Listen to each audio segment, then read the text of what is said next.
યોગ્ય વળતર મળે તેવી માંગ ઉઠી છે। Mahendrasinh Mangrola, India News, Surat. અરવલ્લી જિલ્લામાં ફૂંકાયેલું વાવાઝોડું તબાહી લઈને આવ્યું।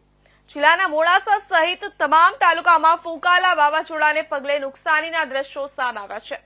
જિલ્લામાં ફૂંકાયેલા ભારે વાવાઝોડાથી મોડાસાના સાકરિયા ગામે ભારે નુકસાન જોવા મળ્યું છે। સાકરિયા ગામે 8 થી 10 મિનિટ જેટલા સમયમાં ફૂંકાયેલા ભયાનક વાવાઝોડાને કારણે અનેક જગ્યાએ વૃક્ષો ધરાશાયી થયા હતા, તો વીજ કેબલ તૂટવાના દ્રશ્યો સામે આવ્યા છે। તીવ્ર ગતિના વાવાઝોડાને પગલે સાકરિયા સ્ટેશન પર આવેલું વર્ષો જૂનું પીપળાનું વૃક્ષ મૂળમાંથી ઉખડી ગયું હતું, તો અનેક મકાનોના છાપરા અને કોમ્પ્લેક્સની દિવાલ ધરાશાયી થઈ હતી।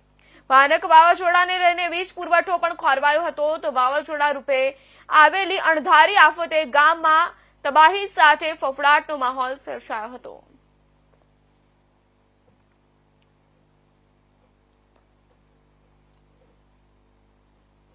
બોલો, તમારું નામ શું છે? કયા ગામના રહો છો? મારું નામ મનુભાઈ ભુરાભાઈ તરાર, સાકરિયાનો વતની છું। અને રાતે 8-9 વાગે વાવાઝોડું આવ્યું, તે લગભગ 100 ફૂટ જેટલા પતરા ઉડાડ્યા છે। ઘઉં પલળી ગયા, બધું નુકસાન બહુ આવ્યું છે, આખા ગામમાં નુકસાન બહુ આવ્યું છે। તમારું શું નુકસાન થયું છે? અમારા પતરા ઉડી ગયા, 100 ફૂટ ખેતરમાં જઈને પડ્યા છે, અને બધા દોડધામ થઈ ગઈ હતી, અને ઘઉં બહુ બધા પલળી ગયા હતા। 5-6 હાથ કટ્ટા ઘઉં હતા, પલળી ગયા છે।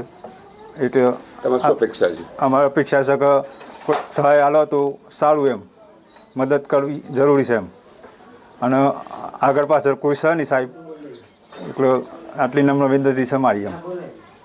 હવામાન વિભાગની આગાહીને પગલે અરવલ્લી જિલ્લામાં ગત રાત્રિએ વાવાઝોડું ફૂંકાયું હતું, ત્યારે અરવલ્લી જિલ્લાના મોડાસા તાલુકાના સાકરિયા ગામે જે પ્રમાણે વાવાઝોડું ફૂંકાતા જે પ્રમાણે તારાજી સર્જાઈ તે દ્રશ્યો જોઈ શકો છો।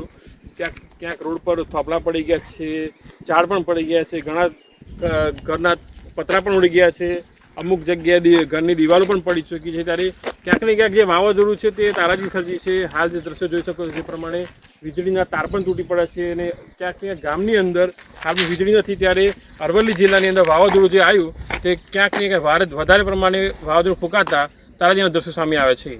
Nirav Prajapati, India news, Aravalli.